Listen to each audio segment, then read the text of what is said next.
The youth in the county of Nairobi are very, very important people. But we have a very serious problem with the youth in Nairobi. This is the main problem, is unemployment and lack of income generating opportunities.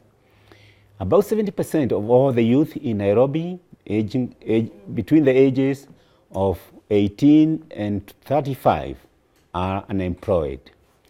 And this high rate arises out of high population growth rate, rural Nairobi migration, as well as slow economic growth within the county. Therefore, we have about 3 million youth in the country who are unemployed, but majority of them are within the county of Nairobi. As a result, a lot of these youth engage in some small activities in order to earn some income, including some petty crimes, as well as many other small activities like hawking, etc. In fact, a lot of young people regard themselves as hustlers and in fact call themselves hustlers. We have 3, 4, 5 ways of dealing with the problem of the youth in the county. The first way I will deal with the problem is to create a Nairobi Youth Fund of about 1 billion Kenya shillings. This money will come from the grant, which will come from the central government. I will also work with the donors and other international agencies to raise additional funds so that this fund can be built up to 5 billion Kenya shillings. This fund should be able to give youth loans at affordable rates and even in some cases give them grants.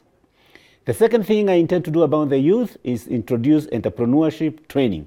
Youth need some basic training in how to run businesses, how to manage businesses, and of course, how to manage their finances.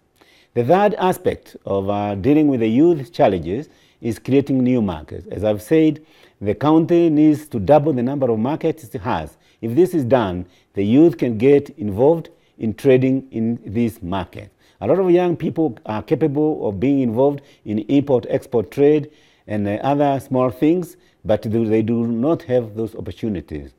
The fourth item, as I said, would be to build a major arts center within the county of Nairobi. Within this arts center would be housed various studios, including recording studios, theaters, among other things. This way we shall create more employment for the young people. In addition to what I have said above, the youth will also benefit from the program of building 500,000 houses. As I said earlier, building 500,000 houses will require enormous amount of funding and a lot of work will be generated. You can imagine the amount of stones which will be required, the amount of timber work, the amount of mabatis which will be required, the amount of nails which will be required. A lot of these activities, will generate a lot of employment opportunities for the young people. There will be also new industries, which will emerge in order to service this housing sector. And I think that the major beneficiaries of these industries will be the youth. My name is Jim Nambaru, and I'm running for Nairobi Governor. Consider it done.